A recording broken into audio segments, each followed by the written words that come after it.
Bonjour, c'est Cryptoï, j'espère que vous allez bien en ce mercredi 22 novembre 2023.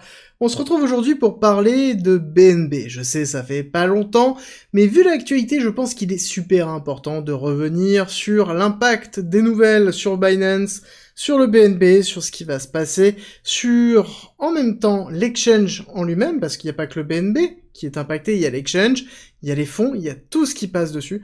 Donc je pense qu'il est important de faire une petite update dessus, même si c'est juste rapide.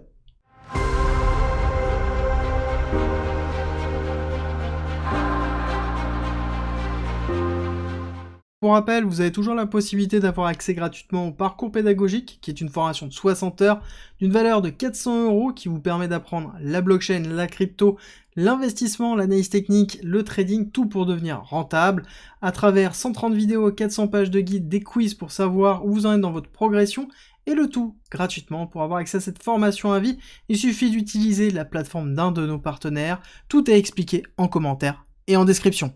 Avant de parler de la nouvelle, forcément on va rappeler ce qu'est Binance et le rôle du BNB dans Binance. Alors Binance c'est le plus gros exchange qui existe en termes de volume crypto, c'est plus de 50% du volume, et ils sont montés jusqu'à 65%, oui vous entendez bien 65%, donc on est sur vraiment le mastodonte de la crypto. Et à l'heure actuelle c'est celui qui a le plus gros service de compliance et qui est implanté dans le plus de pays. À côté, on se retrouve donc sur un exchange qui est plutôt classique, avec absolument tout pour pouvoir faire ce que l'on souhaite sur la crypto, que ce soit sur de l'achat, sur de la vente, sur du launchpad, on a un système de earning, on a tout un système de research, on a à côté un wallet qui a été lancé d'ailleurs, gros wallet qui est une forme de wallet MPC, donc ça veut dire qu'on n'a pas besoin de stocker sa seed phrase, et en même temps on est derrière sur quelque chose qui est vraiment propriétaire, c'est-à-dire qu'on possède vraiment ces cryptos et qui est intégré dans l'écosystème Binance, qui est plutôt pas mal. Et on a à côté la BNB Chain, donc qui est la blockchain de Binance, dans lequel le BNB gravite. Dans cette BNB Chain, on a un écosystème qui est vraiment énorme, avec beaucoup de finances décentralisées. Pour rappel, c'est ceux qui ont réussi à tirer vraiment leur épingle du jeu lorsqu'il y a eu le précédent bullrun de 2021, dans lequel on avait l'avènement de la finance décentralisée, Ethereum était saturé, et BNB a cannibalisé, à l'époque ça s'appelait la BSC Chain, a cannibalisé en fait globalement tout le volume, et tout ce qui ne pouvait pas être sur Ethereum était sur la BNB Chain. Étant que c'était lié à Binance, c'était super simple et c'était efficace. À côté le BNB, on a tout un système de burning par rapport aux frais qui sont récupérés sur la plateforme Binance, parce que BNB est utilisé tant sur la plateforme en elle-même, que ce soit dans le Launchpad, que ce soit pour payer les frais, et que ce soit dans les transits monétaires internes à Binance, tout est directement sur l'infrastructure de la BNB Chain. Donc on a un BNB qui a une double utilité, 1 sur la BNB Chain, et 2 au niveau de Binance. D'autre part, on a la BNB Chain qui évolue énormément, parce que c'est quelque chose qui est plutôt centralisé, ils sont passés de 20 nœuds, alors je sais plus si c'était 21 ou 23 nœuds de validation à le double, 40-41, mais c'est relativement faible. On sait très bien qu'ils ont bloqué la BNB Chain à partir du moment où il y a eu un hack, à un moment donné, ils l'ont arrêté pour stopper les fonds et ensuite redémarrer. Donc on a vraiment une forme de centralisation, il faut en avoir conscience, mais à côté, on a quelque chose qui évolue très vite, dans lequel ils intègrent toutes les nouvelles technologies dedans, dans lequel on a ici OPBNB et ZKBNB qui sont deux solutions de scaling qui sont intégrées directement à la BNB Chain, qui permet de diminuer drastiquement les frais de transaction. Alors, ceci étant dit, j'ai fait un gros rappel très rapide, on va parler de la nouvelle. La nouvelle, c'est que Binance US était déjà en difficulté aux USA, où on avait un cadre réglementaire qui avait beaucoup de mal à accepter Binance aux USA. Binance US perdait de plus en plus de parts de marché, voire même on savait qu'ils allaient être arrêtés. Sauf que c'est allé beaucoup plus loin. On sait que Binance était poursuivi aux USA déjà depuis un certain temps, notamment depuis 2018, pour des affaires de blanchiment d'argent et de transit monétaire et de séparation des fonds. Ça c'est quelque chose qu'on avait déjà en tête, on le savait, et là ça y est, c'est géré, c'est terminé cette partie-là, et la façon dont laquelle c'est fait, c'est là où on va discuter un petit peu. C'est-à-dire que ça a été fait avec derrière un gros chèque, 4,3 milliards de dollars à payer par Binance, plus un chèque de 175 millions de dollars de CZ, donc le CEO et le fondateur de Binance, plus, et là où c'est très important, plusieurs choses. 1. Binance doit se retirer impérativement des USA. de Binance doit être sous la tutelle des USA pendant 5 ans, ce qui est énorme pour un projet crypto. Ensuite, on a CZ qui va devoir, en février, retourner aux USA pour recevoir sa peine, c'est-à-dire savoir à quoi il va être condamné. On a une caution, on a une amende, mais à côté, on a une peine qui risque d'arriver, et c'est maximum 18 mois de prison, donc on pourrait avoir CZ qui fasse un tour en prison, même si je pense que c'est assez peu probable, c'est comme une probabilité. Derrière, je pense qu'on aura une autre grosse amende à lâcher, et à savoir que, du coup, CZ est descendu de la position de CEO de Binance, donc qui est, on va pas se cacher, hein, Binance était quand même grandement représenté par CZ, et CZ derrière était vraiment la figure de proue de la crypto et de la régulation de la crypto. Et donc là, on a un deuxième gros coup qui est arrivé sur l'écosystème général, et du coup, maintenant, on a un autre CEO qui va prendre le relais, qui est Richard Teng, qui est spécialiste principalement dans la notion de réglementation et de régulation, et ils vont nommer quelqu'un qui va être à la tête de la réglementation et qui va être la liaison par rapport au gouvernement américain sur la réglementation. Donc ça sous-entend que derrière, au niveau de Binance, on va voir toutes les transactions, tout qui va être scruté par les USA, et donc on risque d'avoir un ensemble de nouvelles supplémentaires qui vont arriver. Ça, je n'en doute pas, et ça va être assez sportif, je pense, dans les nouvelles. Ce qui est intéressant de voir, c'est surtout la façon dans laquelle ça a été effectué. À savoir qu'il n'y a pas si longtemps que ça, il y a un autre CEO qui est parti d'une boîte, pour ne pas la nommer, OpenAI, qui s'est mis à la porte, qui revient. Là, on a CZ quelques jours après qui part. On a une pression réglementaire qui est vraiment très forte, que ce soit sur les deux narratifs économiques actuels dans lesquels on a la crypto et on a l'intelligence artificielle.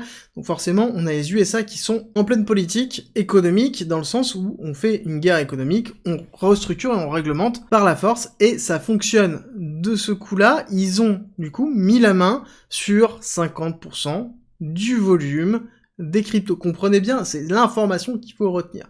Donc, qu'est-ce que ça a changé pour Binance?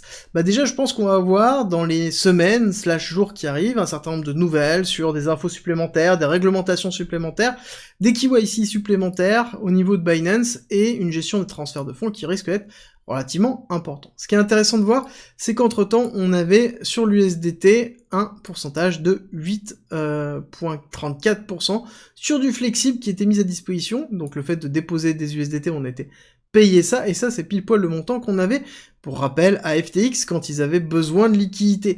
Et ça c'est assez récent, donc ça veut dire que en effet il y avait déjà une préparation du fait que potentiellement ils allaient avoir besoin de la liquidité pour pouvoir justement payer cette typologie d'amende. Alors, je ne sais pas s'il est déjà payé, quand est-ce que ça va être payé, mais en l'occurrence, on sait que ça va faire mal dans les comptes de Binance, ça c'est sûr et certain. Je pense que c'est déjà provisionné, je pense qu'il n'y a pas de problématique de liquidité au niveau de Binance, mais il va avoir certainement aussi une forme de peur qui va se mettre en place avec un bank run classique, hein, comme on avait déjà eu avec FTX. On risque d'avoir aussi un début de bank run, mais je pense vraiment que Binance a les reins suffisamment solides pour accepter ça et anticiper ça, et ne pas casser. Par contre, ce qui va être important, ça va être le cours du BNB. On n'oublie pas qu'il y a une grosse partie des assets de Binance, en termes de poids et de pondération dollar, qui est lié au BNB et au volume de BNB qu'il possède. Et donc, forcément, ça veut dire que si jamais on a une cassure baissière au niveau du BNB, on pourrait avoir une notion de solvabilité de Binance qui serait mis en cause. Et encore une fois, je parle de solvabilité, je ne parle pas des fonds des utilisateurs. Là-dessus, je suis quasiment sûr et certain qu'il n'y a pas de problématique sur les fonds des utilisateurs, mais la notion de solvabilité, ça va être, est-ce que je vais être capable de payer mes charges? Je rappelle que c'est le plus gros exchange qui emploie énormément de monde, partout dans le monde, avec des coûts d'infrastructure qui sont monumentaux, et donc ça veut dire qu'il va falloir à un moment donné se restructurer. Ce qui est intéressant, c'est que ça arrive maintenant. Ça arrive au moment où on a un BlackRock qui peut déclencher un bull run, on a un BlackRock qui peut avoir la validation de son ETF, on va avoir une explosion des volumes. Et ce qui est intéressant aussi, c'est qu'on a d'autres exchanges aux USA qui sont liés à des géants des USA qui sont en train de se mettre en place aussi. C'est intéressant de voir comment tout se goupille vraiment parfaitement bien pour cette année 2024-2025, en tout cas pour les USA, et la façon dans laquelle ils arrivent à reprendre le contrôle de quelque chose dans lequel ils avaient zéro contrôle en quelques coups de pression et quelques coups d'intimidation, ça il faut pas se leurrer, ça fonctionne très bien et on se retrouve sur ce que l'on voit là. Dans tous les cas, on le savait que Binance avait fait des pas de côté, on s'en doutait très fortement, pour avoir une expansion aussi rapide qu'ils ont pu avoir. Ça veut dire qu'il y a certaines lois, certaines lignes qui ont été franchies, et là on voit bien que les répercussions sont en train d'arriver, et je pense que des répercussions on va en avoir sur d'autres exchanges, dans lesquels aussi on a peut-être eu d'autres libertés qui ont été prises. Je pense qu'on va avoir une série de nouvelles qui vont se mettre en place, et ma question c'est, est-ce que derrière on va avoir la SEC qui va mettre la pression sur le BNB et sur les autres cryptos, parce que ça peut arriver. Comprenez bien que maintenant les USA ont accès à toutes les infos de Binance.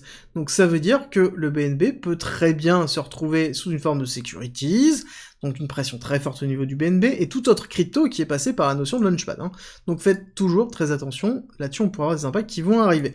Au niveau du cours, qu'est-ce qu'on peut escompter? Donc on va pas passer sur le classique, là-dessus je vous invite à regarder les autres vidéos, mais on va vraiment se concentrer sur ce qui se passe. Clairement on est dans un range déjà depuis un certain temps entre 350 et 200. 200 c'est le niveau vraiment clé, d'accord? C'est le niveau dans lequel pour moi Binance rachète systématiquement ces parties-là. Encore une fois c'est de la pure spéculation par rapport à ma vision des fonds et de la gestion des fonds de Binance, mais c'est un niveau qui est clé. Si on casse les 200 et qu'on casse le plus bas à 185, je pense qu'on va aller retester très très bas avec une vision dans les 50 et un arrêt potentiel dans les 120. Ça, je vous ai déjà donné les informations. Là-dessus, on avait un petit break of structure qui était vraiment très propre dans la rupture des 238, avec une instantiation au-dessus de 238, avec un retest des 250, et dans lequel on était en train de clôturer au-dessus de cette zone vraiment importante de liquidité. On voit qu'on est en train de s'installer en dessous. Ici, on a bien eu la rupture baissière, et on s'installe en dessous. Si jamais on est en dessous des 240 et qu'on clôture weekly en dessous des 240, ce n'est pas bon signe. Ça veut dire qu'on va certainement aller retester ici les 200, et là il faudra voir est-ce qu'on aura suffisamment de capital / manipulation avec ce qui est en train de se passer pour racheter en interne le BNB et avoir une réaccélération. Est-ce qu'on n'aurait pas une forme de cassure baissière ici qui pourrait entraîner justement le BNB relativement bas, et là il faudrait faire attention à l'ensemble de l'écosystème et l'impact que ça pourrait avoir sur l'ensemble de l'écosystème crypto et l'ensemble de l'écosystème autour de BNB, parce que Binance est présent dans énormément de business, dans énormément d'acteurs crypto, dans énormément de blockchain, donc il va falloir faire très attention à l'impact que l'on peut avoir. C'est un risque systémique, bien que je pense qu'il est contrôlé à l'heure actuelle et que ce n'est pas l'intérêt des USA, une fois qu'ils ont pris le contrôle de cette plateforme, de la faire couler. En tout cas, ce n'est pas ma vision par rapport à ça. N'hésitez pas à me dire ce que vous en pensez en commentaire. Donc pour moi, on va attendre la clôture weekly. Là-dessus, on clôture en dessous de 250. Il y a de grandes chances qu'on aille retester les 200. Si jamais on arrive à repartir à la hausse, ça sous-entend que le marché a accepté cette nouvelle. Et donc là, à ce moment-là, on aura un signe qui sera plutôt bullish, avec une rupture, avec une validation par la rupture des 273. Et à ce moment-là, on va très très haut, on va tout de suite aux 300 pour retester en fait et cannibaliser toute cette imbalance et retester la zone avant la mise en place ici de la SEC. D'accord, ça c'est la nouvelle de la SEC. Donc imaginez bien que si dans les jours qui viennent, on a la SEC qui poursuit Binance pour le BNB parce que ils ont accès à de nouvelles informations, bon bah là je peux vous dire que là on casse cette zone là et on va retester directement les 180, et soit on rachète, et donc à ce moment on repart à la hausse, tant mieux, soit on rachète pas et on consolide en dessous, et là on aura un signal avec une consolidation en dessous des 200 pour aller chercher beaucoup plus bas, et là ce sera quelque chose qui fera, je pense, mal à l'ensemble du marché, et donc il faut impérativement se protéger par rapport à ce qui se passe.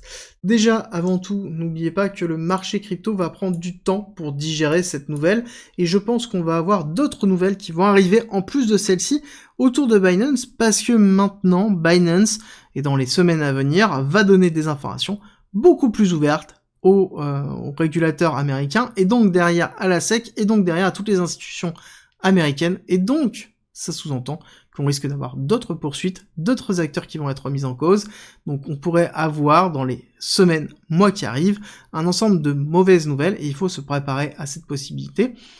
Par contre, ce qui est vraiment positif, c'est que le marché n'a pas décroché à la nouvelle de CZ, on aurait pu avoir un décrochage très fort, et c'est pour ça que je vous dis que là, le niveau vraiment clé, c'est les 240, il faut consolider au-dessus.